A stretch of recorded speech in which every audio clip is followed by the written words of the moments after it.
Hello বন্ধুরা, আমি হাসনাত। তোমরা দেখছো আমার channel math tricks by Hasnat. KP mains 2026, যদিও এখনো তোমাদের প্রিলির রেজাল্ট বের হয়নি, তবে খুব তাড়াতাড়ি বের হবে কেপি প্রিলির রেজাল্ট। তো মেন্সের জন্য এখন থেকে তোমাদেরকে প্রস্তুতি নিতে হবে, কারণ তোমাদের হাতে সময় খুবই কম। আর আমি আজকে পরিমিতির কিছু অঙ্ক নিয়ে আলোচনা করব।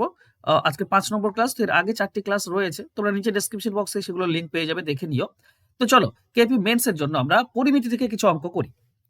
তো প্রথম প্রশ্ন এরকম দেওয়া হয়েছে যে একটি 3টি নিরেট গোলকের ব্যাসার্ধ যথাক্রমে 1 সেমি, 6 সেমি এবং 8 সেমি। গোলক 3টি গলিয়ে একটি নিরেট গোলক তৈরি করা হলো। নতুন গোলকের ব্যাসার্ধ কত? দেখো, গোলকের আয়তনের ফর্মুলা কি বলতো? আমরা জানি যে 4/3 পাই আর কিউব, এটা হচ্ছে গোলকের আয়তনের ফর্মুলা। এবার তুমি এটাকে মানে অনেক ধাপে ধাপে করতে পারো, কিংবা খুব সহজ এবং সিম্পল নিয়মে করতে পারো। এর শর্টকাট নিয়ম কি না, কিউব রুট করবে, যতগুলো গোলক দেবে তাদের ঘনের যোগফল, মানে 1-এর কিউব প্লাস 6-এর কিউব প্লাস 8-এর কিউব, বাস এইটুকু করলেই অ্যান্সার হয়ে যায়। ঠিক আছে? তো আমরা কি পাই? আমরা পাই কিউব রুট। এটা 1-এর কিউব মানে 1, 6-এর কিউব মানে হচ্ছে 216, 8-এর কিউব মানে হচ্ছে 512। তার মানে কিউব রুট কত হচ্ছে? যোগ করে দাও, দেখো 729 আসবে। তো 729-এর কিউব রুট করলে কত? 9 হয়। মানে 3টি গোলক গলিয়ে নতুন যে গোলক তৈরি হবে তার ব্যাসার্ধ হবে 9। তার ব্যাসার্ধ 9 হবে। তো এটা মনে রাখার বিষয়। যদিও আমি সিম্পলি তোমাদেরকে অঙ্কটি করে দিচ্ছি স্টেপ বাই স্টেপ। দেখো, এটার ব্যাসার্ধ, দেখো প্রথমটার আয়তন কত হবে? প্রথমটার আয়তন হবে 4/3 পাই 1-এর কিউব। দ্বিতীয়টার আয়তন কত হবে? 4/3 পাই 6-এর কিউব। তৃতীয়টার আয়তন কত হবে? 4/3 পাই 8-এর কিউব। এই তো। এবার খেয়াল করো, 4/3 পাই এটা কমন যায়। এটা যদি কমন নাও তাহলে একটা হবে কি, 1-এর কিউব প্লাস 6-এর কিউব প্লাস 8-এর কিউব। তিনটি থেকে এটাই তো পাচ্ছ। 1-এর কিউব পাচ্ছ এখান থেকে, 6-এর কিউব, এখান থেকে 8-এর কিউব। তার মানে 4/3 পাই এইটা হবে কত? যদি শুধু এটা সমাধান করো তো 729 হবে। 729 মানে আমরা বলতে পারি 9-এর কিউব। এবার এইটাও তো একটা গোলকের আয়তন। কোন গোলকের আয়তন এটা? 4/3 পাই 9 কিউ। এই যে 9 থাকে, কিউ যার মাথায় কিউ থাকে সেটাই তো ব্যাসার্ধ হয়। মানে এই গোলকটার ব্যাসার্ধ হচ্ছে 9। আমাদের অ্যান্সার হবে অপশন এ। কিন্তু আমরা এত দূর করি না, প্রথমে যেটা তোমাদেরকে দেখালাম কিউব রুট সবগুলোকে করে দেবে, বাস হয়ে যাবে আমাদের অ্যান্সার। Next question. একই দৈর্ঘ্যের তার দিয়ে সমবাহু ত্রিভুজ এবং বর্গক্ষেত্র তৈরি করা হলে তাদের ক্ষেত্রফলের অনুপাত কত হবে? এই ধরনের অঙ্ক যখনই পাবে তখন মনে রেখো, একটা সমদ্বিবাহু ত্রিভুজের 3টি বাহু থাকে আর একটি বর্গক্ষেত্রের 4টি বাহু থাকে। তো 4 আর 3 12, 12 ধরে নেবে তার আয়তন, দৈর্ঘ্য। 12 সেমি হোক, 12 মিটার হোক।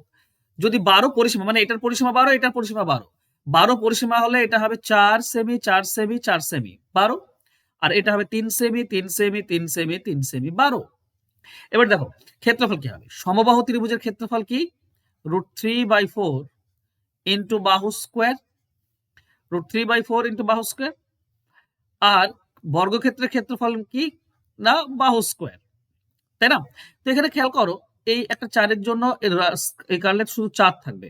তাহলে এদিকে পাচ্ছি 4√3 3 মানে 9, বা 3 × 3 লিখতে পারি আমি।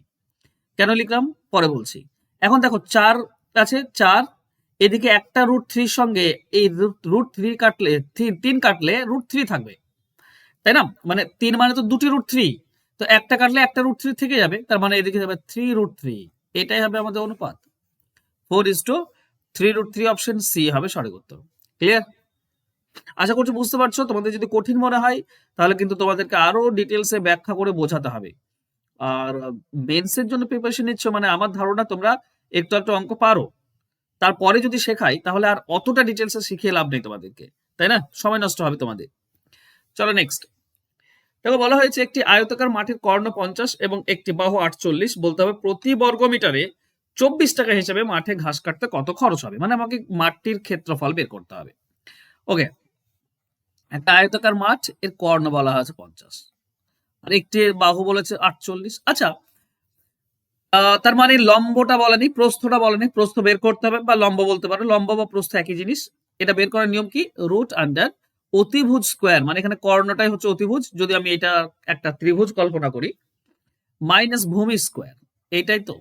দেখো এখানে একটা জিনিস মনে রেখো, 50 স্কোয়ার আর 48 স্কোয়ার বের করা দরকার নেই। কেন দরকার নেই? এটা স্কোয়ার মাইনাস বি স্কোয়ার হয়ে আছে, মানে একবার যোগ একবার বিয়োগ। 50 আর 48 যোগ করে দাও 98 ইন্টু একবার বিয়োগ করে দাও 2। দেখো এই 98 কে আমরা বলতে পারি 49 ইন্টু 2, তাই না?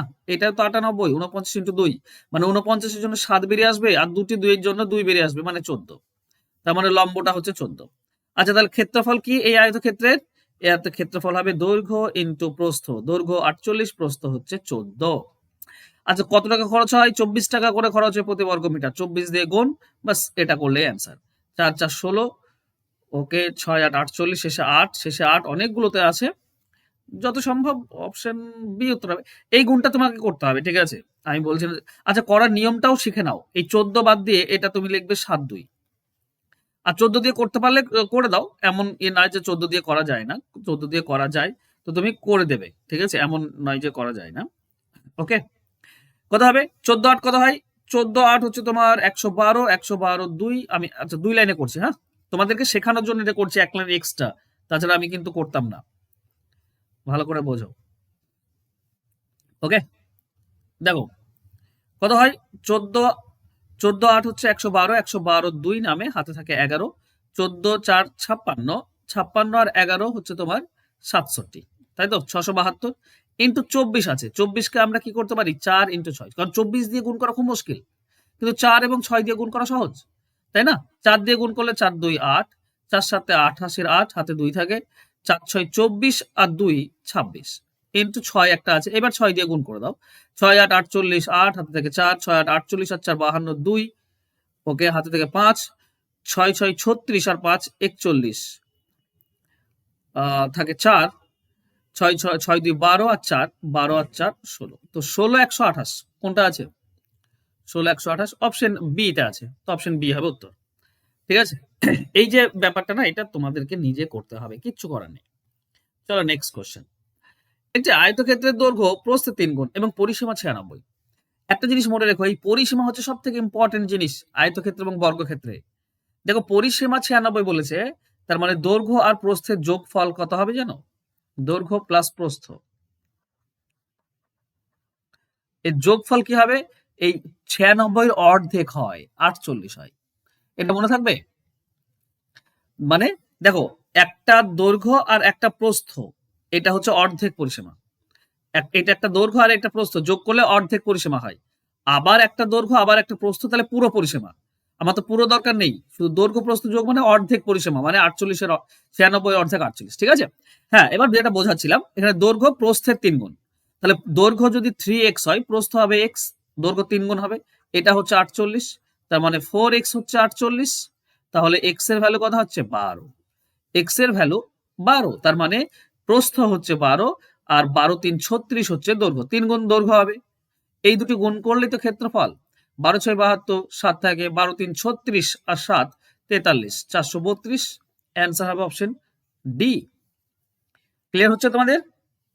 চলো নেক্সট কোশ্চেনে যাব। বলেছে 5টি ঘনক শেষ থেকে শেষ পর্যন্ত যুক্ত, প্রতিটি প্রান্ত 4 সেমি হলে আয়ত ঘনকের মোট পৃষ্ঠতলের ক্ষেত্রফল কত? দেখো ব্যাপার হচ্ছে, এটা 4 সেমি করে বাহু আছে, কয়টি আছে? 5টি, তার মানে এই বাহুটা লম্বা কত? 5 4 20, আর এটা চওড়া কত? 4 চওড়া হবে, তাই না? এটা 4 চওড়া। আচ্ছা উচ্চতাও 4 আছে, চওড়া আর উচ্চতা এটা সেম আছে, ঠিক আছে? ব্যাপার হচ্ছে তুমি যদি কল্পনা করো পুরো সবগুলো লাগিয়ে দাও, তো এই পুরো এটা হচ্ছে 20, ঠিক আছে? এই যে প্রস্থ এটা হচ্ছে 4, উচ্চতা এটা হচ্ছে 4, এর পৃষ্ঠতলের ক্ষেত্রফল যদি তুমি বের করো, তো উপরটা জাস্ট উপরের দিকটা কত হবে? 20 4 হবে, 20 ইন্টু 4। কিন্তু এরকম কয়টি আছে? উপরে আছে তো নিচে আছে, সামনের দিকে আছে তো পেছনের দিকে, 4টি আছে, তো 4 দিয়ে গুণ, প্লাস এই এই সাইডে যে ঢাকনাটা রয়েছে সেটা 4 4 ঢাকনা, তো 4 ইন্টু 4। কয়টি আছে? এই সাইডে ঢাকনা আছে, তো এই সাইডেও তো ঢাকনাটা আছে, দুই সাইডে ঢাকনা আছে, তো এটা 2 দিয়ে গুণ, বাস এইটুকুই তো ক্ষেত্রফল হয়ে গেল। এটা 4 কত হবে? 4 4 16, 16 2 32, 320 প্লাস 4 4 16, 16 2 32, তার মানে হচ্ছে 352 টোটাল। এটা হচ্ছে অ্যান্সার। অ্যান্সার হবে অপশন এ, ঠিক আছে? যুক্তি দিয়ে কল্পনা দিয়ে এটা ভালো করে বোঝো, তারপর করো, দেখবে ইজিলি তোমরা করতে পারছো। মানে ওই যে 24 আছে না, ওটা উপর সাইডটা 24, ঠিক নিচের সাইডটা 24 হবে, আবার সামনে পেছনেও 24 হবে, আর দুই সাইডের ঢাকনাটা 4 ঠিক আছে? তো 16, ওটা ডাবল হবে 32। নেক্সট, একটি 900 বর্গমিটার ক্ষেত্রফল বিশিষ্ট বর্গাকার উদ্যানকে রেলিং দিয়ে ঘিরতে হলে রেলিং এর দৈর্ঘ্য কত হবে? দেখো, আমাকে পরিসীমা বের করতে হবে। এটা 900 যদি ক্ষেত্রফল হয় তো 30 হবে আমাদের কি না সাইড, তাই না? মানে রুট করে দিলেই তো সাইড পেয়ে যাই। 30 যদি সাইড হয় তো 4 ইন্টু সাইড আমরা রেলিং পাই, মানে পরিসীমা পাই, অর্থাৎ 120। অ্যান্সার হবে অপশন ডি। এটা সহজ ছিল তুলনামূলকভাবে। নেক্সট, 200 বর্গমিটার ক্ষেত্রফল বিশিষ্ট একটা বর্গের মধ্যে সব থেকে বড় কত মাপের বাঁশ রাখা যাবে? দেখো, এটা বর্গক্ষেত্র বলেছে, এই বাঁশ মানে কর্ণটা আমাকে বের করতে হবে। টোটাল ক্ষেত্রফল বলেছে 200। আচ্ছা, ক্ষেত্রফল যদি 200 হয় তো বাহু কত হবে জানো? বাহু হবে √200। তার মানে 200কে আমরা বলতে পারি, 200কে কি বলতে পারি? 100 ইন্টু 2। ওকে, 200কে বলতে পারি 100 ইন্টু 2, তার মানে 100 জন্য 10 বেরিয়ে আসবে আর √2 থেকে যাবে। এটা বাহু। আচ্ছা, বাহু যদি 10√2 হয় তো কর্ণ কত হয় জানো বর্গক্ষেত্রের? বর্গক্ষেত্রের কর্ণ হচ্ছে বাহু √2। বাহু √2, বাহু হচ্ছে 10√2, তার সঙ্গে √2 গুণ, তাহলে 10 মানে 10, আর দুটি √2 গুণ করলে 2 হয়, তার মানে হবে 20। মানে বাহুটা হবে 20, অপশন সি হবে উত্তর। বুঝা যাচ্ছে? চলো নেক্সট কোশ্চেনে যাব। দুটি বর্গাকার জমির ক্ষেত্রফলের অন্তর 68 বর্গমিটার। ছোটটির বাহুর দৈর্ঘ্য 16, বড়টি কত? আচ্ছা, দুটি বর্গক্ষেত্র আছে, একটা ছোট একটা বড়। এটা যদি 16 বাহু হয় তাহলে ক্ষেত্রফল কত হবে? 16 স্কোয়ার। 16 কত হয়? 256, তাই না? তো এটা যদি 256 হয় তাহলে এই বড়টা কত হবে? বড়টা 256 সঙ্গে 68 যোগ হয়ে যাবে, কারণ বড়টা 68 বেশি হবে, তাই নাকি? তো 8 আর 6 14, 4 হাতে আর থাকে 1, 6 আর 5 11, একে 2, হাতে 1 থেকে 3, 324। তাহলে এটা ক্ষেত্রফল 324, তাহলে এর বাহু কত? দেখো, রুট করে দাও 324, তাহলে বাহু পেয়ে যাবো। রুট 324 মানে 18, মানে এটার বাহু হচ্ছে 18, বড়টার বাহু হচ্ছে 18। অপশন এ হচ্ছে উত্তর। বোঝা গেল? চলো নেক্সট কোশ্চেন। একটি ঘরের 4 দেওয়ালের ক্ষেত্রফল হচ্ছে 128, দৈর্ঘ্য প্রস্থ সমান। দেখো, 4 দেওয়াল যদি তুমি কল্পনা করো, কিভাবে কল্পনা করাবো তোমাদেরকে? ওকে, 4 দেওয়াল মানে এই একটা দেওয়াল, এই সাইডে একটা দেওয়াল, উপরে, সরি উপরটা না, এই সামনের সাইডে একটা দেওয়াল, আর পেছনের সাইডে একটা দেওয়াল, আর সামনের সাইডে একটা দেওয়াল। এই তো 4টি। এটা সামনের সাইড, এইটা যেটা আমি করলাম দাগ দিলাম, এটা সামনে, আর পেছনটা কোনটা হবে? এইটা, ঠিক আছে? এইটা পেছন। ব্যাস, 4টে দেওয়াল আছে। এবার আমি যদি বলি দৈর্ঘ্য আর প্রস্থ সমান, মানে দৈর্ঘ্য প্রস্থ এক্স, দৈর্ঘ্য এক্স, আর উচ্চতা 4 বলা আছে, তো খেয়াল করো এই সামনের দেওয়ালের ক্ষেত্রফল কি হবে? দৈর্ঘ্য ইন্টু উচ্চতা হয়। এবার এটা দুটো দেওয়াল থাকবে সামনে আর পেছনে, তো এর সঙ্গে 2 গুণ, প্লাস যদি এই পাশের দেওয়ালটা দেখো, তো এখানে প্রস্থ ইন্টু উচ্চতা, প্রস্থ হচ্ছে 4, উচ্চতা 4, প্রস্থ হচ্ছে এক্স, এটাও দুটি দেওয়াল, তো 2 দিয়ে গুণ, তাই না? দিয়ে টোটাল হচ্ছে 128। দেখো, এটাও 8x, এটাও 8x, মানে মোট 16x। 16x হচ্ছে 128। এটার সঙ্গে এটা কেটে দাও, 8 বাদ যাবে, তাই না? 8 বাদ যাবে, তাহলে x এর ভ্যালু হচ্ছে 8। তাহলে বলো মেঝের ক্ষেত্রফল কত? দেখো, মেঝেটা ছিল দৈর্ঘ্য প্রস্থ একই, মানে প্রস্থ 8, দৈর্ঘ্য 8, তাহলে মেঝের ক্ষেত্রফল কত হবে? 8 ইন্টু 8, অর্থাৎ 64। এটাই উত্তর, অ্যান্সার হবে অপশন সি। ঠিক আছে? আমি ছবিটা একটু ভুল এঁকেছি, ছবিটা একটা বর্গ মানে ঘনের মতো হতো, দেখতে বেশি এরকম হতো। ঠিক আছে, তাহলে কল্পনা করা সহজ। এই প্রস্থটাও এক্স, দৈর্ঘ্যটাও এক্স, ঠিক আছে, আর উচ্চতা হচ্ছে 4। এবার দেখো, এই পেছন সাইডে এইটা আমি, আচ্ছা, এইভাবে যেটা করছি, এইটা তো একটা দেওয়াল, আর ঠিক এর সামনে এটা একটা দেওয়াল, তো দুটো দেওয়াল, ঠিক আছে? এটা 4 উচ্চতা, তো এই সামনের দেওয়ালটার ক্ষেত্রফল হবে 4 ইন্টু এক্স, তো এরকম দুটো আছে 2 দিয়ে গুণ, আবার এটার ক্ষেত্রে 4 ইন্টু এক্স, দুটো আছে তো দুইবার গুণ হবে, ঠিক আছে? এই হচ্ছে ব্যাপার। তো 16 টোটাল 16 এক্স এর মান হচ্ছে 128, তাহলে এক্স এর ভ্যালু হবে 8। এক্স এর ভ্যালু 8 মানে এই যে প্রস্থ এটাও 8, দৈর্ঘ্য এটাও 8, তাহলে মেঝে কি হবে 8 আর 64, তাই না? ওকে, বুঝতে পেরেছো। চলো এটা তোমাদের হোমওয়ার্ক দেবো, তার আগে তোমাকে বলি কেপি মেন্স ব্যাচ, যারা কেপির জন্য অঙ্ক শিখতে চাইছো, আজ থেকে শুরু হচ্ছে আমার ক্লাস।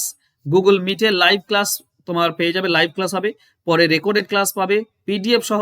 সিলেবাস তোমাদের কমপ্লিট করার দায়িত্ব আমার, আর এখানে তুমি একটু অ্যাডভান্স অঙ্ক পাবে, কারণ বর্তমানে অ্যাডভান্স অঙ্ক আসবে। আর অ্যাডভান্সের অঙ্কের জন্য মেন্স মানে তুমি অ্যাডভান্স অঙ্কের জন্য তুমি রেডি থাকো।